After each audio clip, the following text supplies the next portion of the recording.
Depuis le temps que je vous parle de bouquins sur cette chaîne, je pense qu'il est temps de passer aux travaux pratiques. Et ça tombe bien, la Saint-Valentin, c'est dans quelques semaines. Alors évidemment, la Saint-Valentin, si vous voulez écrire des lettres d'amour, il y a pas de jour précis, mais quand même, si vous voulez écrire une lettre d'amour, la littérature est remplie à rabord de lettres d'amour, la réalité est remplie à rabord de lettres d'amour. Vous n'imaginez pas le nombre de lettres d'amour que je subtilise parmi mes élèves quand je ramasse les petits papiers qui tombent par terre. Vraiment un bonheur, toujours. Même aujourd'hui, à l'époque des portables, tout ça, il y a toujours des histoires de lettres d'amour. Vous avez envie d'écrire une lettre d'amour, vous avez envie de séduire quelqu'un, je vous garantis pas que ça va marcher, mais je trouvais ça intéressant d'essayer de voir comment est-ce qu'on peut écrire une bonne lettre d'amour avec un peu toute la magie des mots. Alors il y a plusieurs sortes de lettres d'amour, c'est-à-dire que je vais séparer la vidéo en deux parties, c'est-à-dire la première partie ce sera comment faire une lettre à quelqu'un dont on est amoureux mais qui ne le sait pas, c'est-à-dire comment avouer ses sentiments. Ça c'est une lettre d'amour qui est spéciale déjà. La deuxième partie ce sera comment faire une lettre d'amour à votre partenaire, c'est-à-dire à votre amoureux, amoureuse, voilà. Là où la réciprocité est déjà là. C'est pas du tout la même chose, c'est pour ça on va prendre des pincettes là-dessus. Mais on va essayer de voir comment faire une lettre d'amour, allez, pour dévoiler ses sentiments à quelqu'un. Le premier conseil qu'on va voir, ne pas tomber dans les extrêmes. Un conseil qui vaut pour toute la vie d'ailleurs, même si tous les extrêmes ne se valent pas, mais enfin, c'est pas le sujet. Tous les extrêmes, je veux dire, on ne valorise pas trop la personne, on ne se dévalorise pas trop. Alors valoriser la personne, oui, dans une lettre, on valorise évidemment la personne. Le but de la lettre, c'est quand même de dire que la personne, on l'aime beaucoup, on la trouve incroyable, tout ça, mais on évite quand même d'en faire trop. On évite de dire tu es la plus belle créature qui soit jamais allée sur cette terre. Oh, tu es mon phare dans la nuit. Je ne sais pas quelle serait ma vie sans toi. Oula, et moi à la place de la personne, si tu m'envoies ça, je vais freiner. Hein. Même si c'est une personne qui me plaît, tu m'envoies ça, t'as peur quoi. Pas besoin d'aller autant dans les extrêmes pour faire un compliment. Même si la personne c'est votre seule raison de vivre, mettez pas ça dans une lettre. Hein. Ah mais mettez pas ça dans une lettre. Tu es devenu ma seule raison de vivre, ma lumière dans le noir. Ouais, non. Là, vous allez ruiner vos chances. Non. Il y a des façons de faire des compliments. On n'exagère pas non plus. Ça mettra la personne mal à l'aise. C'est anti-amour. Vraiment. Même si vous aviez une chance, là, vous n'en avez plus. Et inversement, on ne se dévalorise pas trop. Parfois, dans une lettre d'amour, on sait déjà que la personne n'est peut-être pas très intéressée. Ça arrive des fois. Plein de gens veulent exprimer leurs sentiments. Pas dans le but d'avoir une réponse positive, mais pour se soulager, parce qu'ils ont besoin de l'exprimer. Mais ils savent que la personne en face n'est peut-être pas réceptive. Bon, ça arrive. Et quelque part, c'est mieux de le savoir à l'avance, hein, c'est mieux d'être lucide. Et du coup, certaines personnes vont avoir tendance à se dévaloriser tout de suite. Pour pas mettre la personne mal à l'aise, ils vont dire non, mais je sais que de toute façon, tu pourras jamais m'aimer parce que t'es beaucoup trop bien pour moi et moi je suis beaucoup trop nul. Mais si tu te dévalorises, t'es déjà mort en fait. Imagine, tu lis une lettre d'amour, tu te dis oh c'est mignon une lettre d'amour et que la personne elle arrête pas de dire ah, je suis pas à ta hauteur, je sais que je te mérite pas. Mais tu dis ça, t'as déjà perdu. Donc on évite les extrêmes. On ne valorise pas trop la personne et on ne se dévalorise pas trop. Vous dévalorisez pas. Si la personne n'est pas amoureuse de vous, bah c'est comme ça. Si vous voulez que la personne ne se mette pas la pression, il y a plein de façons de le dire. Façon de dire voilà, peu importe ce que t'en penseras, moi je voulais que tu le saches, mais éviter de dire ah mais de toute façon voilà je suis pas aussi assez bien pour toi. Oh là là, et si tu dis ça évidemment que t'es pas assez bien pour la personne. On se méfie. On n'oublie pas ce fameux exemple, ce fameux poème que je trouve le plus cringe du monde. Je souffre, ver de terre, amoureux d'une étoile. Mais si tu te compares à un ver de terre, la personne va jamais t'aimer, c'est normal. Donc le conseil le plus important, on évite les extrêmes. Vous êtes voilà assez d'assurance pour vous et pas non plus trop d'assurance pour la personne. Ça va la mettre mal à l'aise. Ensuite, un truc que font souvent mes collégiens, c'est un truc de fou, les phrases bateau. Vous voyez de quoi je veux parler, les phrases qu'on entend tout le temps, les phrases qu'on voit sur Facebook. Déjà, si vous voyez des phrases sur Facebook, c'est déjà un signe que c'est peut-être un peu bateau, un peu cringe. Évitez ce genre de phrases toutes faites, parce que la personne, elle est pas bête, elle va savoir, elle va bien voir que c'est des phrases qui ne viennent pas de vous, ça va juste être bizarre, ça va juste se sentir l'artificiel. Vous savez, les phrases à la natou, si un grain de sable signifiait je t'aime, je t'offrirai le désert. Alors oui, c'est beau, mais tout le monde la connaît, cette phrase. On sait qu'elle est pas de toi. C'est ridicule. Tu sais, c'est vraiment les vieilles images Facebook avec le petit proverbe écrit en Italie. À ce moment-là, autant lui envoyer direct l'image par SMS, quoi. Mais enfin, voilà, pas besoin de faire une lettre pour dire des trucs, pour dire des paroles qui ne sont pas les tiennes. C'est surtout ça. Quitte à faire une lettre, voilà, autant écrire. C'est fou, hein, ce que je dis. Après, s'il y a des formulations que vous avez envie de chercher, parce que voilà, il y a des petites phrases qui peuvent être impactantes, vous pouvez. Mais assurez-vous que voilà, que ce soit des petites choses discrètes ou alors des petites choses, enfin voilà, pas des trucs maxi ridicules que tout le monde connaît. Ça n'a aucun intérêt dans ce cas-là. Aucun intérêt. Le but d'écrire une lettre pour exprimer ses sentiments, alors qu'il y a plein de façons d'exprimer ses sentiments, vous avez choisi la lettre, c'est pour vraiment parler de vous. C'est vraiment pour révéler voilà, ce que vous ressentez. Ça sert à rien de faire un copier-coller Facebook. Et d'ailleurs, en parlant de ça, qu'est-ce qu'on met dans une lettre? On met alors des compliments pour la personne. C'est quand même bien. Et surtout, ne faites pas toute une logorée de compliments, ça aussi c'est gênant, hein, si vous dites t'es belle et t'es gentille et t'es magnifique et t'es sportive, et ouais, au secours, hein, c'est lourd, c'est lourd. Parlez de ce que vous ressentez. Ne dites pas tu es belle ou tu es beau, dites je te trouve belle, je te trouve beau, je te trouve. Vous mettez l'accent sur votre perception. Ça vous valorise, parce que voilà, on ne dit pas que la personne est incroyable, on dit que vous la trouvez incroyable. Ça montre que vous êtes lucide. C'est pas la personne la plus belle du monde, mais que vous, dans votre regard amoureux, c'est la plus belle personne du monde. C'est déjà plus sympa. En fait, à la fois, ça vous grandit et en même temps, ça calme un peu la folie de la déclaration. Et d'ailleurs, je dis la plus belle personne du monde, ne parlez pas que de la beauté. Bah oui, c'est simple, vous pouvez parler de plein de choses, de la personnalité, parler des habitudes de la personne. Il y a un mot qui peut rentrer dans n'importe quoi, sans mauvais jeu de mots, intéressant. Je te trouve très intéressant. Je te trouve très intéressante. Tout peut aller dedans. L'attirance physique, la personnalité, le caractère, les goûts, les couleurs, les habitudes, le train de vie, le mode de vie, le ton le ton de la voix, tout. Je te trouve très intéressante. Cette phrase, on sous-estime cet adjectif. Intéressant. Mettez-le. Tu es quelqu'un d'intéressant. Là, la traduction, c'est j'ai envie d'apprendre à te connaître. Sauf que j'ai envie d'apprendre à te connaître, ça fait un peu phrase Tinder, tu vois, un peu phrase de début. Je te trouve très intéressant. Il y a quelque chose, tu vois. Il y a une curiosité. Ça montre que, tu vois, ça montre que tu n'es pas intéressé que par le physique de la personne. Ça montre que tu es intéressé par sa globalité. N'oubliez pas, je te trouve. Ou alors, pour moi, tu es quelqu'un d'intéressant. Valorisez-vous, vous aussi. Vous dites pas juste des compliments comme ça, mais vous dites la façon dont vous voyez la personne. Insistez sur vos sensations. N'en faites pas trop non plus. Ah, quand je te vois, je deviens complètement fou. Oui, oh, oui, on se calme. Mais vous pouvez insister là-dessus. Vous pouvez évoquer des détails concrets, des choses que vous avez peut-être partagées, des choses que vous avez peut-être vues, quelque chose qui vous plaît de concret chez la personne. Quand elle sourit, quand elle sourit, quand elle vous regarde, ça peut être peut-être une habitude qu'elle a, je sais pas, de se gratter la tête avant de faire je ne sais quoi, avant de parler.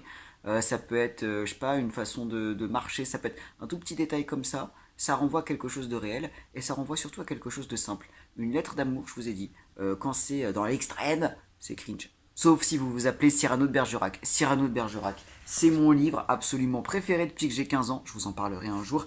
Le génie des lettres d'amour, tout simplement incroyable. Et ça, je vais vous en reparler. Lui, pour le coup, Cyrano, la notion d'extrême, il connaît pas. Tout est extrême avec lui dans les lettres d'amour. Écoutez un peu ça. Ce qu'il a sorti à Roxane. Si les baisers sont envoyés par écrit, madame, vous liriez ma lettre avec les lèvres. Prends-toi. Là, tout ça terre finalement. Mais il n'y a que Cyrano qui peut faire ça. Si vous faites ça dans une lettre, ça va être bizarre. Donc, on reste, je vais pas dire on reste pudique, mais pas loin. Vous êtes là simplement pour parler. Factuellement, je rappelle, hein, c'est juste mes conseils, hein, vous pouvez ne pas être d'accord, faites ce que vous voulez. Soyez factuel. Vous dites ce que vous pensez, vous dites ce que vous ressentez, sans faire des... sans être un cœur de pierre non plus. C'est un équilibre à trouver. Mais c'est quand même bien de toujours un peu ancrer dans le réel. Même Cyrano, pendant une déclaration à Roxane, il parle de une fois précise où elle a changé de coiffure. Ça ancre dans le réel. Une petite anecdote comme ça sur un petit moment que vous avez particulièrement trouvé attirant chez la personne. N'hésitez pas. Et n'oubliez pas, je te trouve magnifique. Pas juste tu es magnifique. Pensez à ça. C'est une déclaration. Bon, je vous dis pas non plus tout ce que vous devez dire hein, dans la lettre, ça c'est votre problème. Un point important, puisqu'il s'agit d'une lettre, comment est-ce qu'on la donne? Ça c'est la grande question. On va pas se mentir, ceux qui font des lettres encore aujourd'hui, c'est souvent alors soit les maxi grands romantiques, soit les malades comme la personne qui vous parle actuellement, soit des gens timides. Mais bien sûr, ça fait peur de dire ses sentiments à voix haute. Par une lettre, c'est quand même beaucoup plus simple. Ça permet de mieux se poser, ça permet d'éviter de bégayer pour les personnes qui ont peur de ne pas savoir trouver leurs mots, ce qui est tout à fait normal. Mais il faut bien que la personne soit en contact avec la lettre, quoi. Il y a plusieurs options. Vous pouvez mandater un pote pour donner la lettre à votre place. Je vous le conseille. Franchement, à part si vous êtes en primaire, mais ne faites pas ça, vous valez mieux que ça. Il y a la traditionnelle technique de mettre la lettre dans la poche, dans le sac, discrètement. Oui, la technique que je vais conseiller, elle va pas plaire à tout le monde. Donnez la lettre en main propre à la personne, dans la mesure du possible. Oui, je sais, le but c'était justement de ne pas être obligé de lui parler, mais vous ne serez pas obligé de lui parler. Là, la personne, elle va lire votre lettre, mais faites l'effort de donner la lettre en main propre. Dites pas ce qu'il y a dedans, juste tiens, c'est pour toi. Et tu te barres après. T'as pas besoin de courir, mais tiens, je vais t'expliquer. Ça a plusieurs bons côtés d'agir comme ça. Déjà, mettez-vous à la place de la personne. Imaginez, vous allez vous prendre une déclaration d'amour. Ça peut être gênant. Quelqu'un qui vient te voir pour te dire je t'aime, et quand t'es pas sûr, c'est toujours un peu... Dans une lettre, la personne, elle ne va pas être obligée de réagir tout de suite. Elle va pouvoir laisser décanter ses émotions, et voilà, ce qu'elle pense, tout ça, elle va laisser décanter vos mots. Parce que quand on dit une déclaration immédiatement, la personne, elle doit réagir immédiatement. C'est pas toujours une bonne chose. Donc la personne, elle va pouvoir réfléchir tranquillement. Elle ne sera pas stressée, puisqu'elle pourra prendre son temps pour répondre, oralement ou à l'écrit, comme elle veut. Donc là-dessus, c'est pas mal. Si vous êtes attiré ou amoureux par une personne plus ou moins timide ou discrète ou pudique, c'est peut-être une bonne solution. Pourquoi le donner en main propre et pas le donner discrètement? Parce que déjà, ça montre que vous êtes courageux. Je suis désolé, hein, de dire, mais moi justement je suis timide. On peut être timide et courageux. Mais ça montre que vous assumez ce que vous allez dire. Et ça, c'est pas rien. Ça montre que, tiens, voilà, c'est une lettre, vas-y, ouvre, tu vas voir. Puis tu t'en vas ensuite, c'est pas grave. Mais ça montre que tu assumes ce que tu dis. Et mine de rien, c'est assez fort. Ça a aussi cet autre point important, tu n'es pas obligé de signer du coup.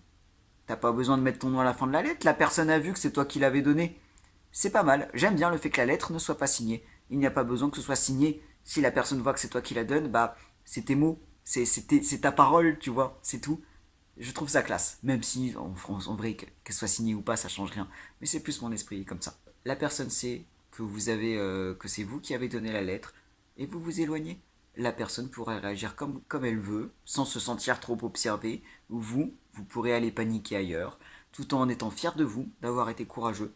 Je trouve que ça donne une bonne image de vous.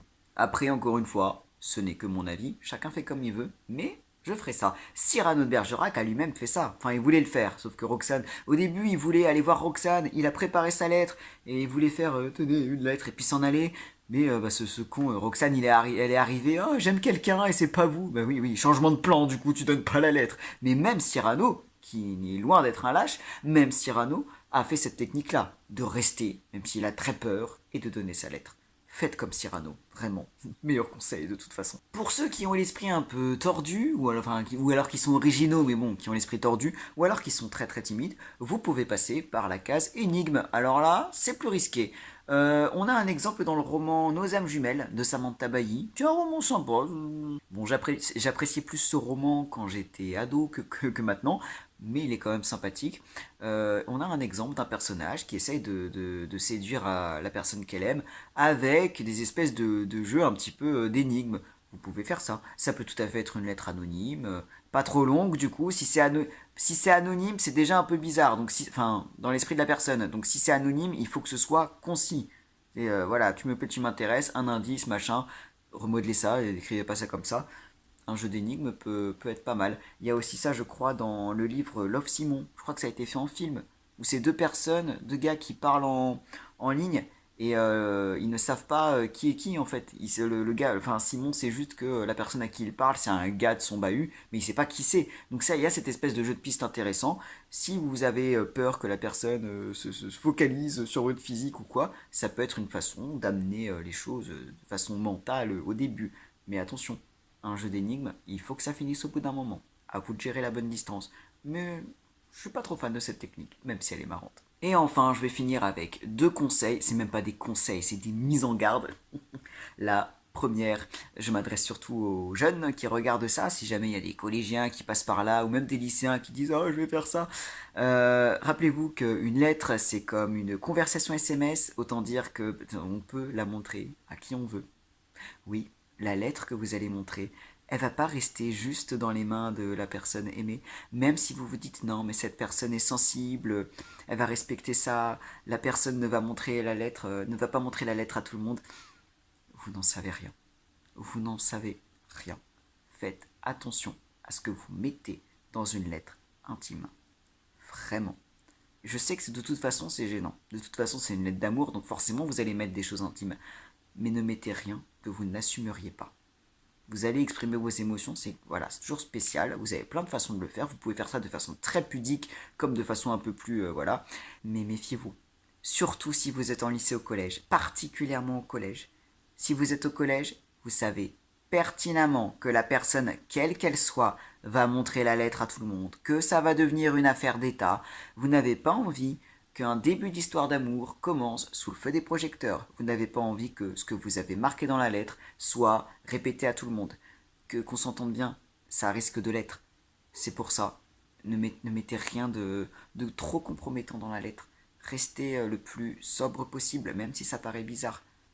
Et encore une fois, assumez ce que vous mettez dans la lettre. Il n'y a rien dont vous devriez avoir honte. Si vous avez exprimé vos émotions, c'est la base, c'est super, vous êtes courageux. Si on vous dit il paraît que t'as mis, il paraît que t'as dit machin, t'as dit que tu aimais truc, assumez la tête haute. Oui, bah oui, y a rien de mal, tu vois. Mais voilà, soyez prêts à ça. Et je parle collège-lycée, mais même après en vrai. Sachez que votre lettre, elle sera lue par peut-être les meilleurs, enfin sans doute par les meilleurs amis de la personne que vous allez peut-être croiser plus tard, je ne sais pas, en soirée ou quoi. Soyez prêts à ça. Préparez-vous à ça. Évidemment, vous écrivez pas pour tout le monde, mais préparez-vous à ça. Méfiez-vous. Méfiez-vous vraiment. Pareil pour les photos, hein. Enfin, c'est encore autre chose, mais tu vois, on dit faire gaffe aux photos que vous envoyez ou quoi. C'est pareil pour les lettres pour moi. C'est moins compromettant, mais voilà, gardez ça à l'esprit. Même si vous dites non, mais cette personne, elle ne fera jamais ça, vous n'en savez rien. Vous n'en savez rien. Soyez prudent. Et dernier conseil, gardez à l'esprit, encore une fois, qu'une lettre d'amour, c'est là pour exprimer des sentiments, pas pour séduire. Oui, une lettre d'amour, ça peut être touchant. Même si la personne n'est pas intéressée par quelqu'un, elle peut être touchée par cette lettre. Peut-être qu'elle peut même tomber amoureuse de oh, parce que c'est spécial aussi. C'est un peu qui tout double, de toute façon, une lettre. Soit tu parais un peu bizarre, et en même temps, bah, c'est comme ça. Soit justement, la personne se dit, oh, j'aime bien ta personnalité, c'est cool. Mais une personne peut être touchée par une lettre sans forcément tomber amoureuse. Même si vous avez mis tout votre cœur dans cette lettre, que vous dites, oh, voilà, je veux la faire craquer. Si la personne vous dit, oh, ça me touche beaucoup, c'est bien écrit, mais je suis désolé, je ne partage pas tes sentiments, bah c'est comme ça. Vous n'avez pas le droit. Enfin, une lettre, ça n'exige pas une réponse affirmative.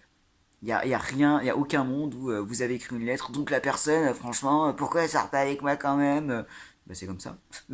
Ça lui a peut-être fait plaisir quand même, hein, la lettre, évidemment, ça doit faire plaisir. Mais c'est comme ça. Ne prenez pas une lettre pour un acquis, pour un dû ou quoi que ce soit. Ouais, vous avez écrit une lettre, bah c'est bien. Mais si elle n'est pas amoureuse de vous, bah elle sera pas amoureuse de vous, c'est tout. Ou il, hein, les deux sont ensemble. Voilà, méfiez-vous de ça.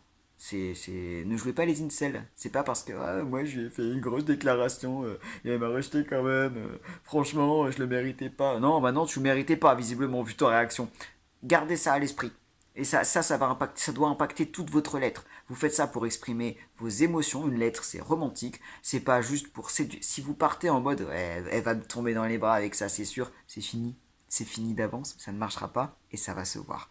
Gardez ça à l'esprit. Et bien sûr, bonne chance pour ceux qui vont essayer. Et de rien pour les conseils. Bon, conseil à prendre avec des pincettes. Hein. Je suis pas Cyrano, mais quand même.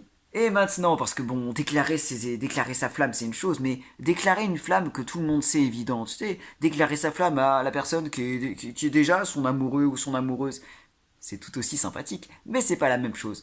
Plus la peine de faire forcément dans la finesse, de faire dans la retenue. Si vous voulez, voilà, faire une petite lettre d'amour pour la Saint-Valentin ou pour n'importe quelle occasion, parce que l'amour, voilà, c'est une flamme qui doit s'entretenir et que les mots, c'est fait pour ça, autant être un peu plus inventif. Oui, la première lettre, là, où vous vous êtes retenu, fallait, voilà, être là, il n'y a plus besoin de retenue. Il y a plein de façons de s'amuser avec une lettre d'amour. Déjà, les extrêmes, on y va à balle. Alors pas besoin de se dévaloriser, ver de terre amoureux d'une étoile. Mais alors les hyperboles c'est quand on abuse de quelque chose dans un texte. Par exemple, plutôt que de dire le cours était dur, de dire le cours il était infini, il était super dur, il était impossible. C'est ça une hyperbole. D'exagérer quelque chose. Voilà, si vous faites une lettre d'amour à la personne que vous aimez déjà et qui vous aime, mais allez-y franco, n'hésitez pas. Là, Cyrano, Cyrano dans la sauce, vraiment, foncez. Ton nom est dans mon cœur comme dans un grelot, et comme tout le temps Roxane, je frissonne, tout le temps le grelot s'agite et le nom sonne. Ça, c'est balèze. Mais ce n'est pas à faire avec quelqu'un dont on ne connaît pas les sentiments. Par contre, si c'est votre conjoint, allez-y gaiement. C'est quand même magnifique et on n'a pas souvent l'occasion de le faire. Oui, dans une lettre comme ça, vous avez pas, c'est pas grave si vous chopez les textes de quelqu'un d'autre. Aucun n'importe. De toute façon, c'est Cyrano. Cyrano, il faut. Mais on peut aussi être un peu plus inventif, vous disais-je. Et ce que j'adore dans les lettres, ce que j'adore dans les textes en général, surtout dans la poésie, ce sont les codes secrets. Les codes secrets. Mais ça c'est la base. Si vous saviez le nombre de fois où j'ai utilisé des codes secrets, pas forcément pour un truc d'amour, hein, mais ça c'est le bonheur des littéraires. Un code secret, c'est tellement plus drôle. Ça crée tout de suite un petit truc en plus, tu vois, pour la lettre. Vous pouvez commencer de façon rigolote avec un rébus, par exemple. Chaque dessin représente un son, une syllabe, voire un mot entier, à la personne de déchiffrer chaque mot ou chaque illustration pour trouver le... Voilà, ça peut être des messages très simples, mais déjà, ça donne un petit côté un petit peu amusant. Mais vous voulez quelque chose d'encore plus croustillant qu'un rébut? Mais je vais vous donner des exemples. Vous savez ce que c'est qu'un acrostiche ou une acrostiche? Là pour le coup je ne sais jamais, je confonds à chaque fois. C'est quand un poème, souvent un poème, hein, quand un poème a l'air tout innocent à la base, mais que quand on prend l'initiale de chaque début de ligne, ça change certaines choses. Ou alors le premier mot, par exemple, l'exemple le plus célèbre, ceux qui savent un peu les acrostiches, vous savez de quoi je vais parler maintenant. Si je vous dis Musset et George Sand, oui, c'est un couple d'amoureux extrêmement célèbre au 19e siècle et deux excellents poètes qui se sont envoyés plein de poèmes d'amour, dont un que j'adore. Je sais même pas s'ils l'ont vraiment écrit celui-là ou si c'est juste une légende. Bref, un super poème d'amour, tout mignon, écrit voilà de façon très française, très classique, très sympathique. Ça a l'air d'être un poème tout mignon, c'est tout gentil, ça parle d'amour, c'est gentil. Mais regardez la fin du poème. De mes vers, lisez les premiers mots. Vous saurez quel remède apporter à mes mots. Eh bien, je vous laisse faire pause et regarder quel est le message secret quand on prend le premier mot de chaque ligne. Ah, ils se sont pas ennuyés, hein, Georges Sand et Musset. Franchement, oh, alors ne copiez pas ce poème-là, il est très connu. Mais vous pouvez vous amuser. Ça, c'est toujours sympathique. N'hésitez pas à mettre un indice dans le dernier, à la fin du poème, pour que la personne comprenne quand même. Ce serait dommage que la personne passe à côté de ça. Vous voulez la réponse de Georges Sand d'ailleurs au poème de Musset? C'est celui-ci. Ouais, ça j'adore cette réponse parce que quand on la lit, c'est indigne faveur que votre esprit réclame, nuit à mon âme, on a l'impression qu'elle dit ah mais vous n'avez pas honte de dire ça, alors qu'en fait la réponse c'est l'inverse, la réponse c'est cette nuit, la réponse c'est oui oui oui oui oui, donc ça c'est génial, c'est pour ça crée quand même quelque chose, mais encore une fois, hein, ces deux-là, ils savaient déjà qu'ils étaient amoureux, donc voilà, à faire avec votre conjointe maintenant. Et vous savez quoi? Ce n'est même pas encore le pire. On revient avec Georges Sand, enfin on ne quitte pas Georges Sand et Musset, un poème encore plus célèbre, encore plus horrible, mais qu'ils n'ont pas fait. Je crois que ça c'est pour le coup c'était vraiment une légende. Un poème magnifique écrit par Georges. Alors Georges Sand, son vrai nom c'est Aurore, hein. Georges c'est son pseudo, mais voilà, Georges Sand est une femme. Donc elle raconte un beau poème en vers, en alexandrin, je sais plus, en vers à son chéri. Un poème qui parle d'amour. Au début, on se dit oh là là, il est tout mignon ce poème. Elle dit oh je suis pressée de vous revoir, j'ai hâte de danser avec vous. Vous allez voir que je suis une très belle femme. Juste faites pause et relisez le poème un vers sur deux en sautant une ligne à chaque fois. Et dites-moi un peu de quoi ça parle. Ah mais il savait, il savait vivre hein, à ce moment-là. Les lettres d'amour, ça devait pulluler à cette époque-là. Mais tu vois, c'est normal, les codes secrets à l'époque, on pouvait pas dire certaines choses. Tu vois, il y a des choses qu'on pouvait pas dire. Maintenant, beaucoup plus. Il fallait trouver des stratégies, mais ça donne quelque chose. Tu vois, ça donne un peu du croustillant. Quitte à faire vraiment des lettres d'amour à votre amoureux, votre amoureuse, qui sait déjà que vous êtes une personne folle, allez-y gaiement. Ça, c'est quand même un peu drôle. Et sinon, si vous voulez être un peu plus moins dans l'extrême, mais dans un truc un peu rigolo, le jeu de piste, ça marche aussi. On a déjà fait ça pour la première partie, mais voilà, entre une énigme pour trouver l'expéditeur, là il n'y a pas besoin, l'expéditeur c'est vous si vous faites ça à votre amoureux, mais un petit jeu de piste, je sais pas, un message qui donne une énigme sur l'endroit de la maison ou l'endroit dans la ville où vous trouverez un autre message et ainsi de suite. À vous de savoir ce qu'il va y avoir au bout de la piste. Un vrai maxi poème d'amour incroyable, ou alors juste, je sais pas, des chocolats, ou alors un dessin avec un cœur, ou alors juste un je t'aime, mais des petits post-it un peu partout qui doivent faire un peu une chasse au trésor, tu vois, une chasse au trésor des lettres d'amour. Il y a plein d'opportunités, vraiment. Profitez de ça. Encore une fois, la Saint-Valentin, je vais pas dire que c'est bientôt, mais c'est dans moins d'un mois, c'est-à-dire que c'est dans quelques semaines. Pensez un petit peu à ça. Je vous donne des astuces et réfléchissez à tout ce qu'on peut faire avec les mots. Vous savez, une lettre d'amour, c'est pas obligé de faire un énorme pavé. Ça peut être deux lignes, ça peut être deux mots, ça peut être très court aussi. Enfin, pensez aussi à ça. Une lettre d'amour, c'est pas forcément un poème. C'est voilà. Qu'est-ce qu'on peut faire avec les mots? On peut faire beaucoup de choses. J'espère que ça vous aura plu. Et si ça ne vous a pas plu, je m'en contrefous, car moi, ça m'a plu.